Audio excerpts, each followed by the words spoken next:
billahi minasyaitonir rajim. Bismillahirrahmanirrahim. Assalamualaikum warahmatullahi wabarakatuh. Bagaimana kabar kalian sahabat muslimin?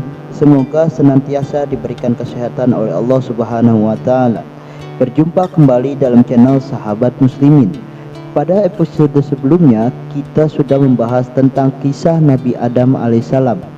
Dan pada kesempatan kali ini kita akan membahas tentang anak dan keturunan Nabi Adam alaihissalam, yaitu Qabil dan Habil, serta wafatnya Nabi Adam alaihissalam. Seperti biasa, sebelum kita lanjut ke videonya, bagi kalian yang belum subscribe channel ini, ada baiknya kalian subscribe terlebih dahulu agar kalian tidak ketinggalan video-video menarik lainnya. Dan jika kalian menyukai video ini, jangan lupa kalian like videonya dan kalian share videonya ke teman-teman kalian. Nabi Adam alaihissalam dan Siti Hawa diusir dari surga dan diturunkan ke bumi. Allah Subhanahu wa taala menganugerahi anak keturunan kepada mereka. Hawa melahirkan selalu kembar laki-laki dan perempuan. Diriwayatkan dari Ibnu Ishaq dalam tafsir Baghawi dan tafsir Al-Qurtubi bahwa Hawa melahirkan 40 anak dengan 20 kali mengandung. Riwayat lain menyebutkan bahwa Hawa melahirkan anak-anak Adam dalam 120 kehamilan. Anak pertama adalah Qabil dan saudara kembarnya Iklimah. Dan yang terakhir adalah Abdul al-Mughith dan saudara kembarnya Ahmad al-Mughith. Jadi Hawa selalu melahirkan anak kembar, yaitu laki-laki dan perempuan. Sahabat muslimin yang dimuliakan Allah Subhanahu wa taala, pada kesempatan kali ini kita akan membahas dua anak kembar pertama Nabi Adam alaihissalam, yaitu Qabil dan Habil. Qabil mempunyai saudara kembar Iklimah yang mempunyai paras menarik, sedangkan Habil mempunyai saudara kembar Layuddah yang mempunyai paras yang kurang menarik. Setelah keturunan Nabi Adam alaihissalam mencapai dewasa, Allah Subhanahu wa taala mensyariatkan atau memperbolehkan kepada Nabi Adam alaihissalam untuk menikahkan salah satu dari pasangan kembar anaknya. Ketika Nabi Adam alaihissalam hendak menikahkan mereka, proteslah Qabil dan membangkang karena saudara kembarnya Habil jelek dan saudara kembarnya sendiri cantik, sehingga Qabil menginginkan saudara kembarnya tersebut untuk dia sendiri lantaran merasa lebih berhak atas saudara kembarnya. Berdasarkan wahyu dari Allah Subhanahu wa taala, Nabi Adam alaihissalam memerintahkan keduanya untuk berkurban. Siapa yang diterima kurbannya, maka dialah yang berhak atas keutamaan menikahi saudara kembarnya Qabil yang cantik. Muslimin yang dimuliakan Allah, Qabil adalah seorang petani. Ketika diperintahkan berkurban, maka ia berkurban dengan seikat gandum. Dia pilih gandum yang jelek dari tanamannya. Dia tidak peduli apakah kurban diterima atau tidak karena rasa sombong dan dengki sudah menguasainya. Sedangkan Habil seorang peternak kambing. Dia memilih kambing yang muda lagi gemuk untuk berkurban. Dia berkeinginan agar kurbannya diterima di sisi Allah Subhanahu wa taala. Kurban keduanya dipersembahkan, Allah Subhanahu wa taala menurunkan api berwarna putih dan dengan izin Allah api itu membawa kurban Habil sebagai tanda bahwa kurbannya diterima dan meninggalkan kurban Qabil. Al-Qurtubi menjelaskan dari Sa'id bin Jubair rahimakumullah dan lainnya bahwa kambing itu diangkat ke surga dan hidup di sana hingga diturunkan lagi ke bumi untuk dijadikan tebusan bagi Nabi Ismail alaihissalam ketika hendak disembelih oleh Nabi Ibrahim alaihissalam. Melihat demikian, di mana kurbannya tidak diterima, spontan marahlah Qabil hingga berlanjut mengancam Habil untuk membunuhnya. Walau bagaimanapun dia tak terima Habil menikahi saudara perempuannya yang cantik itu. Allah Subhanahu wa taala berfirman menceritakan dalam surat Al-Maidah ayat 27, ceritakanlah kepada mereka kisah kedua putra Adam, Qabil dan Habil dengan sebenar-benarnya. Ketika keduanya mempersembahkan kurban, maka diterima dari salah satunya dan tidak diterima dari yang lainnya. Maka berkata yang tidak diterima, sungguh aku akan membunuhmu. Dan berkata yang diterima kurbannya, sesungguhnya Allah hanya menerima kurban dari orang-orang yang bertakwa. Kakaknya berniat membunuhnya, Habil tidak membela diri. Sebaliknya, dia menyerahkan diri dan tidak ada keinginan melawannya. Dia berkata, "Sungguh, kalau kamu menggerakkan tanganmu untuk membunuhku, sekali-kali aku tidak akan menggerakkan tanganku untuk membunuhmu. Sesungguhnya aku takut kepada Allah Subhanahu wa Ta'ala yang mentadbirkan segala alam. Sesungguhnya aku ingin agar kamu kembali dengan membawa dosaku dan dosamu sendiri, maka kamu menjadi penghuni neraka, dan itulah pembalasan bagi orang-orang yang zalim." Quran Surat Al-Maidah ayat 28-29. Melakukan tindakan ini karena Qabil bukanlah orang kafir, melainkan pelaku maksiat. Dia khawatir jika melawan akan punya keinginan seperti Qabil, yakni membunuh lawannya. Ini tentu berakibat fatal karena nanti keduanya akan masuk neraka. Muslimin yang dimuliakan Allah, tahukah kalian tindakan ini juga seperti apa yang dilakukan oleh Khalifah Utsman bin Affan? Pada waktu terjadi fitnah, dia tidak melawan ketika diserang karena beliau tahu yang dihadapinya orang-orang muslim.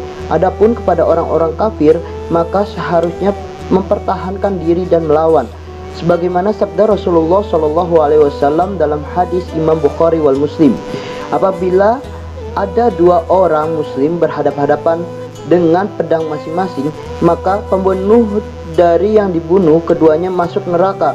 Para sahabat pun bertanya, "Wahai Rasulullah, kalau pembunuh wajar dia masuk neraka, tetapi kalau yang dibunuh apa gerangan penyebabnya?"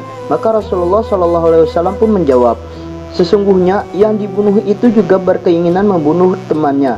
Dalam hadis yang sahih riwayat Imam Ahmad, Abu Daud dan Tirmizi, seorang sahabat bertanya, "Bagaimana pendapat Anda wahai Rasulullah, jika ada seorang muslim yang masuk rumahnya lalu menggerakkan tangannya untuk membunuh saya?"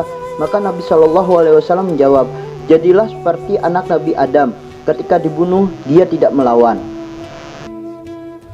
Sahabat muslimin yang dimuliakan Allah Subhanahu wa Ta'ala, diriwayatkan dalam beberapa kitab tafsir, Qabil berkeinginan kuat untuk membunuh saudaranya Habil, sekalipun sudah diberikan nasihat dan peringatan oleh Habil sendiri. Pada suatu ketika, Habil sedang mengembala kambing, lantas tertidur lelap. Tiba-tiba datanglah Qabil dengan membawa batu, lalu dengan beringas batu itu dilemparkan mengenai kepala Habil hingga memecahkan kepalanya. Riwayat ini menyatakan bahwa Habil dicekik dan digigit sebagaimana binatang buas ketika menyantap mangsanya, dan pada akhirnya matilah Habil di tangan Qabil. Setelah Habil meninggal tanpa rasa bersalah, Qabil meninggalkan jenazahnya di tempat terbuka. Dia tidak tahu apa yang mesti dilakukan kepada jenazah saudaranya, sebab jenazahnya Habil adalah yang pertama kali di muka bumi ini. Perbuatan Qabil ini membuahkan malapetaka yang besar bagi dia sendiri. Dia akan menanggung dosa dari pembunuhannya tersebut karena dia tidak bertobat, sekaligus dosa orang yang menirunya, yakni melakukan pembunuhan dengan jalan yang tidak benar. Sabda Rasulullah SAW, "Tidaklah dibunuh suatu jiwa dengan zalim, melainkan dosa pembunuhnya itu akan ditanggung pula oleh anak Adam yang pertama, yaitu Qabil, karena dialah yang pertama memberikan contoh pembunuhan." Hadis riwayat Imam Bukhari wal Muslim. Rasulullah SAW pun juga bersabda, "Barang siapa yang memulai perkara baik yang disyariatkan, maka baginya pahala dan pahala orang yang mengikutinya sampai terjadi hari kiamat. Dan barang siapa yang memulai perkara jelek, maka baginya dosanya dan dosa orang yang mengikutinya sampai terjadi hari kiamat." Muslimin yang dimuliakan Allah Subhanahu wa Ta'ala, ketika Habil meninggal, Qabil pulang seolah-olah dia tidak bersalah. Ketika itu lama sekali Nabi Adam alaihissalam kehilangan Habil. Akhirnya Qabil mulai diselimuti rasa takut dan menyesal. Kemudian dia pergi meninggalkan Nabi Adam alaihissalam dan mengambil lagi jasad Habil. Setelah bertahun-tahun lamanya, Qabil kebingungan harus diapakan jasad Habil ini. Sampai akhirnya Allah Subhanahu wa Ta'ala mendatangkan dua burung gagak yang sedang bertengkar. Salah satunya mati, maka burung gagak yang hidup pun menggali lubang untuk mengubur burung gagak yang mati. Dari situlah Qabil mengambil pelajaran untuk mengubur jenazah saudaranya itu. Dan inilah awal penguburan pertama di dalam tanah. Dan barulah Nabi Adam alaihissalam tahu bahwa salah satu putranya telah tiada. Sesudah terbunuhnya Habil, Nabi Adam alaihissalam pun merasa sedih atas kenyataan yang telah menimpa dirinya. Bertahun-tahun terdengar iringan tangisan Nabi Adam alaihissalam atas kepergian putranya Habil. Allah Subhanahu wa Ta'ala memberikan seorang anak untuk menggantikan Habil yang bernama Syed. Setelah Syed tumbuh dewasa, diceritakan dalam satu kisah, Nabi Adam alaihissalam mewarisi semua keilmuannya kepada Syed. Nabi Adam juga mewasiatkan kepada Syed untuk menggantikan dirinya memimpin anak keturunannya untuk senantiasa beribadah kepada Allah Subhanahu wa Ta'ala. Muslimin yang dimuliakan Allah, singkat cerita, di suatu ketika Nabi Adam alaihissalam menderita sakit berhari-hari lamanya. Nabi Adam dianugerahi karunia bisa merasakan detik-detik akhir masa hidupnya, sehingga ketika ajal itu hendak datang, Nabi Adam alaihissalam tampak seperti mempersiapkan semuanya. Nabi Adam alaihissalam memulainya dengan mengajukan permintaan terakhir kepada putranya, yakni ingin memakan buah-buahan surga. Permintaan ini sulit bila harus dimaknai secara harfiah, karena di alam dunia ini yang serba fana ini, buah surga mustahil ditemukan. Itulah sinyal bahwa kewafatan beliau semakin dekat. Meski demikian, sebagai anak berbakti kepada orang tuanya, para putra Nabi Adam alaihissalam tetap berangkat mencarikan buah surga. Namun, tak jauh usai meninggalkan sang ayah, perjalanan mereka dihadang oleh sejumlah laki-laki. Wahai anak-anak Adam, apa yang kalian cari? Atau apa yang kalian mau? Dan kemana kalian akan pergi? Mereka pun menjawab, bapak kami sakit. Beliau ingin makan buah dari surga. Pulanglah, karena ketetapan untuk bapak kalian telah tiba. Pinta para lelaki itu yang ternyata adalah para malaikat yang sedang menjelma sebagai manusia. Di tangan mereka sudah tersedia kain kafan, wewangian, serta sejumlah perangkat yang lazim dipergunakan untuk menggali kubur, seperti cangkul, kapak, dan sekop. Saat para malaikat itu datang, Hawa melihat dan mengenali mereka. Maka ia pun berlindung kepada Nabi Adam alaihissalam. Menjauhlah dariku, aku pernah melakukan kesalahan karenamu. Biarkan aku dengan malaikat Tuhanku, kata Nabi Adam alaihissalam kepada Siti Hawa. Para malaikat yang mencabut nyawa Nabi Adam lantas memandikannya, mengkafaninya, memberikan wewangian, menyiapkan liang lahat, juga mensolatinya. Selanjutnya mereka turun ke kuburannya, memasukkan jenazah Adam ke dalam. Lalu mereka meletakkan bata di atasnya. Usai naik ke atas kubur, mereka pun menimbunnya dengan batu. Mereka berseru, wahai anak cucu Adam, ini adalah sunnah kalian. Rupanya Nabi Adam alaihissalam mempersiapkan pelajaran yang berharga bagi generasi berikutnya tentang bagaimana semestinya memperlakukan orang meninggal. Nabi Adam alaihissalam pun wafat pada umur 960 tahun.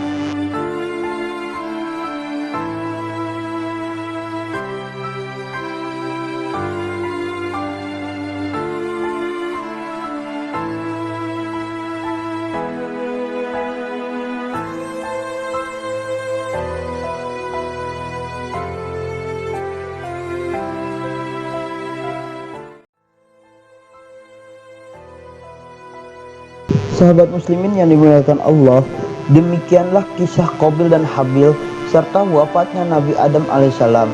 Semoga video ini bermanfaat. Kurang lebihnya mohon maaf. Wallahu a'lam bishawab. Wassalamualaikum warahmatullahi wabarakatuh.